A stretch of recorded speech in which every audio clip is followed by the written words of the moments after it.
Hello and welcome to another episode of Municipal Focus. As you notice, we are not virtually coming to you, but actually we are out in downtown Whitman. Joining me, why would I want to do a segment without speaking with someone from the town of Whitman? We have Justin Evans. He is a selectman here in town, or as it's been asked, a select board. Depends on how you want to say it these days. A lot of boards are trending away from selectmen and select board, but Whitman isn't in that vein. Welcome to the program. Thanks, Kevin. Welcome. Happy to be here. I thought it was essential for you and I to get together, have a conversation, to kind of talk a little bit about the fall of 2021. I haven't had a chance to talk with you, and you are one of the rising stars in this community. As somebody who does a lot with the community, you're always somebody who's like almost like a town crier. We are out there. If something good is happening in the community, you get the word out there any way that you can. Whether it's about town government, whether it's about a community event, you're one of those individuals. So thank you. Yep, thank you. That's quite an intro. So, if you will, here we are. Yep. Trying to enjoy life post-COVID, or at least trying to live with COVID. Give me your thoughts as to where we are at this particular juncture, and what has it been like to get here, especially as an elected official? So, yeah, I mean, if we go back, I was elected only 9 or 10 months before COVID hit, so I was really coming into this without a lot of ground under my feet getting going with the Board of Selectmen, but I think we took a very cautious approach the whole time. We followed the advice of the CDC, the Department of Public Health, our local Board of Health, and Town Hall remained closed, open by appointment only. We were doing, bills paid at the door, and we kept that going, virtual meetings, right up until, I think it was this spring of 2021. So we made that work, and then came back in person, vaccines started rolling out, everything felt good at the beginning of summer, and now we're starting to feel a little less good. Things are coming back a bit, school's back in session, the kids are wearing masks, now the discussion is all around vaccine mandates, so it's an interesting time. We're kind of seesawing back and forth. And there have been some changes as well. I know that, prior to the pandemic, we did see the change in department heads for the police department, with Tim Hanlon coming in. Since then, we've seen a couple of other changes, correct? Yeah, we have. Pandemic aside, it's been a busy term on the Board of Selectmen. We had the retirement of Chief Benton. Deputy Chief Hanlon took over as the police chief, and Deputy Chief Bombardier assumed that role. We've seen at the fire department, with Chief Grenner retiring, Chief Clancy has taken over, and Deputy Cunningham became the deputy right at the start of my term, and he's been one of the longest tenured people in department head positions. In Town Hall, our town administrator of 20 years, Frank Lynham, retired, and he's been replaced by Lincoln Heineman for it's been about 7 months. And our assistant town administrator is now the interim town administrator in Hanson. So it's been a lot of changes up at the top. Give me your thought about change, whether you want to give me a pro and a con, good or bad. How important is it to, have someone who has a long tenure, but also maybe have new ideas with, a new department head? I think you kind of hit the nail on the head there. It's been really nice to see some new ideas coming in. Obviously, when I ran, I was kind of a candidate of change. I was a millennial running for a board of a lot of long-term incumbents. But we kind of went all the way there. So it's nice to have, after Frank retired, he stayed on as a consultant to help Lincoln get his feet underneath him, which was really generous of him. He didn't have to do that, but it's been really nice to see Town Administrator Heineman's come with some new ideas, some things he did as the finance director in Hanover, ways to really get ourself going on an economic development footing, which is something that we were looking for in a town administrator. So that's been a really nice thing to see. When you talk about changing department heads, you're going from individuals who have the experience to folks who, they have departmental experience, but they're new as to being the leaders of the department. Things financially there's been question marks over the past few years. How do you, as a taxpayer, how do you as an elected official, feel about the town's finances at this moment coming into the fall of 2021? It's funny. So I was on the finance committee prior to running for the board, and for the last 4 or 5 years, we've been worried about our town finances. We've been expecting an override to be coming, and it just hasn't quite hit that point yet. I think for some reason I'm a little more confident today than I was 3 years ago with where the town is at.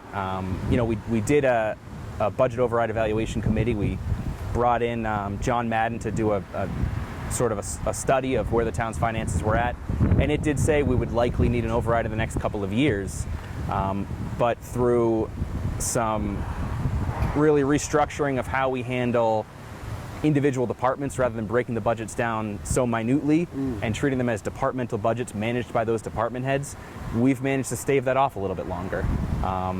And we've seen a little bit of CARES money and some ARPA funds that come.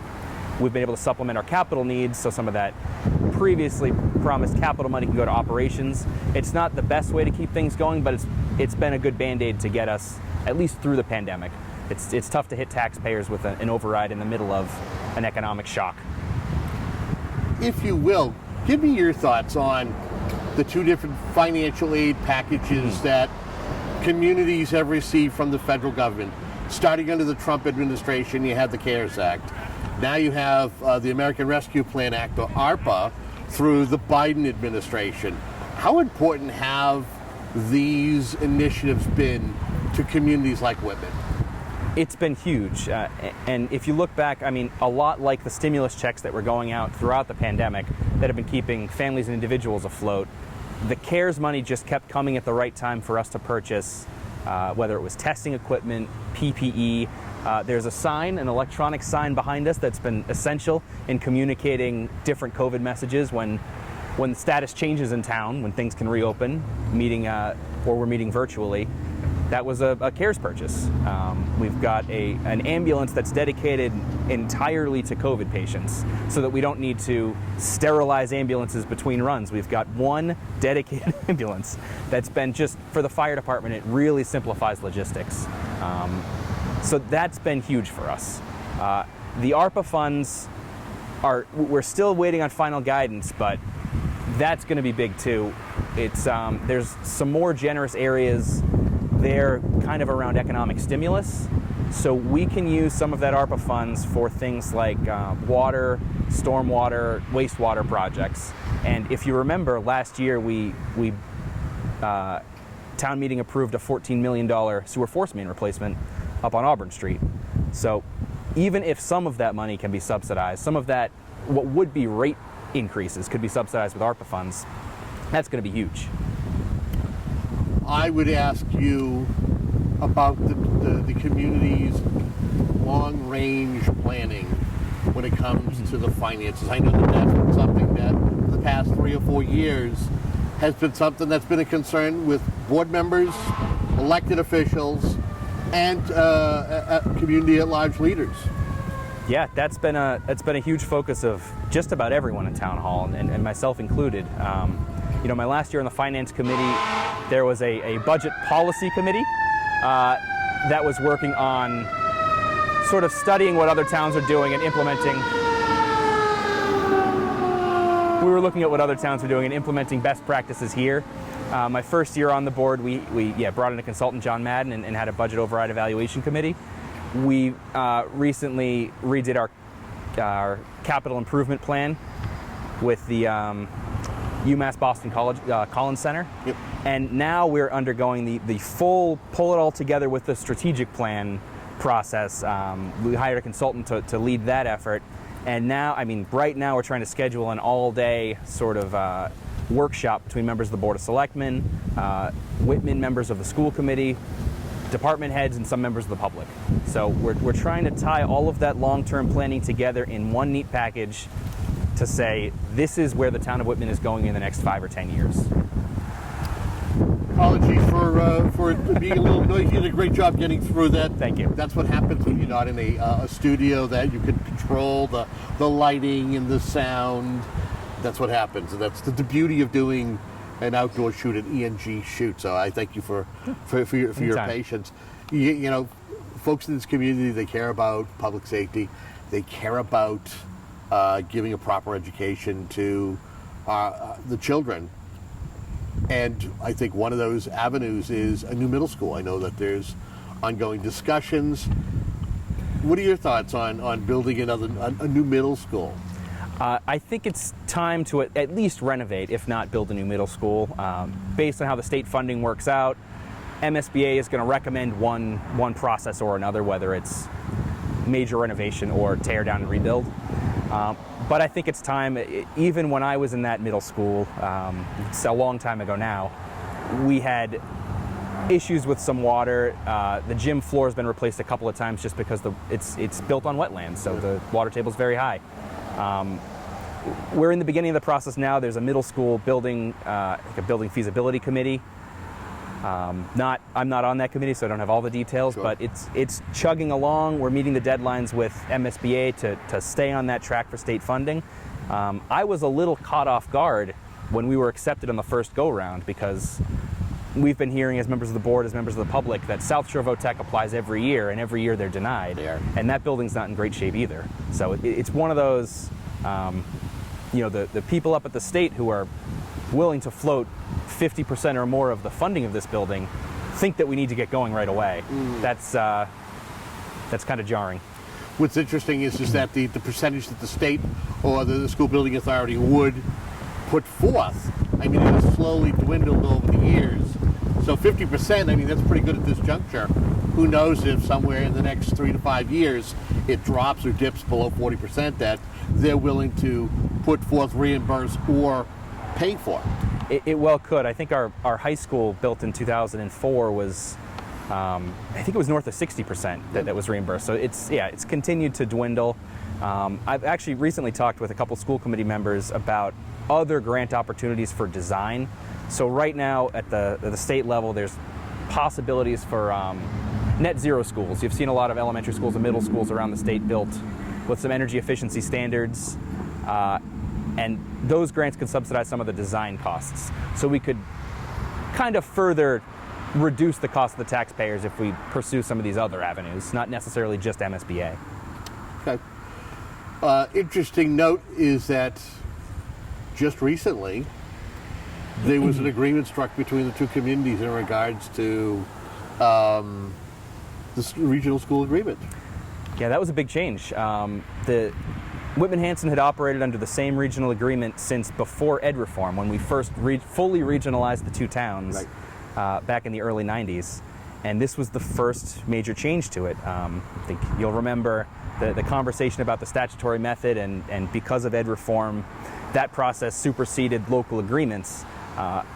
Eventually, we were able to, in 2020, work out a transition period for Hanson to not have to make that full change all at once.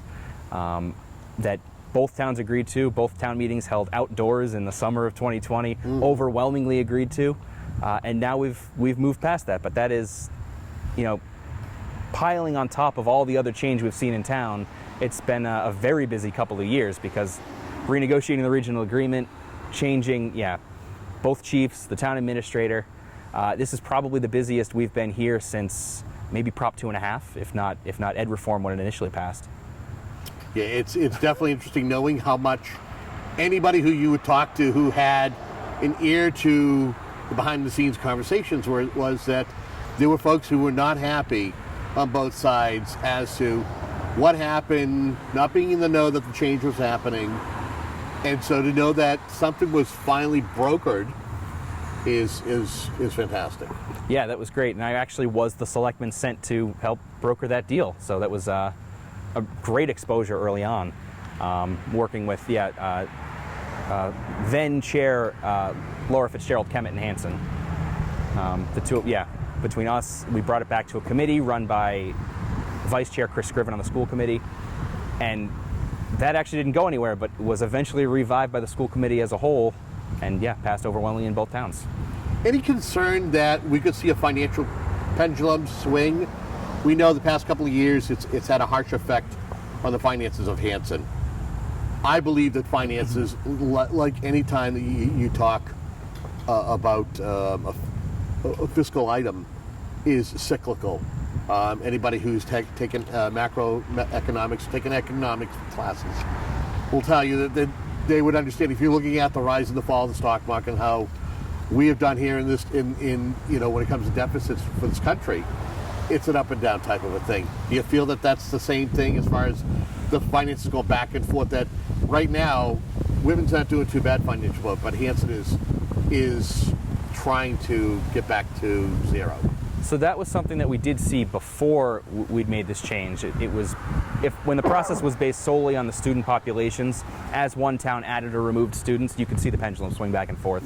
And in the 2000s, we did see Whitman pay a larger share than Hanson pay a little bit larger. Under the statutory method that we're using now, there should be less, smaller amplitude on those sine waves of swinging back and forth. But there is always a chance it could happen if Whitman started building, larger homes, attracting wealthier residents, that finance metric, the community wealth metric kicks up a little bit, or if the state changes the formula, right, which they are likely to do from time to time. As we get ready to wrap up our conversation, again, I thank you for sitting here and at least giving us a little bit of a temperature check on your own behalf as an elected official, as somebody who is a proud member of this community. Yeah. Anything we haven't touched upon, but you want to take a moment to at least shed a little light, whether it's the ongoing construction projects around town, or just your perspective on something that we haven't discussed. So that was a good last piece you brought up. We've been seeing, through a lot of state grants the last couple of years, there's been huge investments in our town infrastructure, whether it's streets, sidewalks. For the last 3 years, the town has put in at least $100,000. This year was $150,000 in additional money for road repairs above what Chapter 90 guarantees us. This year it was for streets and sidewalks. I'm sure most residents have noticed over between the park and Colebrook Cemetery, there is a major redesign of that intersection that's intent on pedestrian safety, slowing down some of the traffic so that people can cross between the park, the police station, the cemetery without cars, to let the cars slow down a little bit more. The sidewalks have been upgraded to be more compliant with current ADA standards. So that's been a huge one, and that was entirely grant funded through the Complete Streets program. Coming soon, and some of the prep work is being done now in the center of town, there is a shared streets grant coming to redesign the sidewalks right in the center for the same kind of pedestrian safety reasons, but that was another grant opportunity. I think all told, we've spent over $1 million this year on just road repairs, with about half of that, road and sidewalk repairs, with about half of that coming from state grants, another 30 or 40% coming from Chapter 90. So we're really maximizing the opportunities there. We're going to completely repave Auburn Street when the sewer force main goes in, and that'll be bonded through the sewer project over the years, but some of that might be subsidized with ARPA funds. So that's been a lot of the work we've been doing here. It's interesting, coming up on the end of my first term, as a selectman, you get to take some, pet projects is the right way to put it. And one of the things that I'm proud of is that, in the last couple of months, Whitman became a Purple Heart community. And coming this fall, I think around Veterans Day, we're going to have a ceremony honoring our Purple Heart recipients and all Whitman residents who have received the Purple Heart in the past. So it's little things like that where you don't think about it when you're running, but you see I've got a platform and I know the right people who to talk to, what programs I can work with, and our new veterans agent, full-time veterans agent, has been fantastic to work with on that project. I want to thank you for joining us, and I want to thank you, Mr. Evans, for being my guest. This has been a fantastic half an hour that we've put aside to talk about many different things. For folks who don't know how to reach out to you, maybe they're not savvy with social media, is there an easy way for folks to reach out to you? Yeah, so I'm on just about every social media platform at Vote Justin Evans.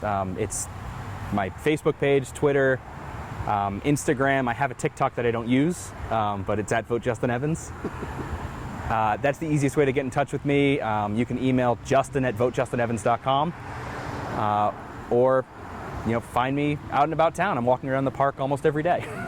Well, we want to thank you. Thank you. And until our next program, hopefully it's out and about like today was, you have been tuned into Municipal Focus.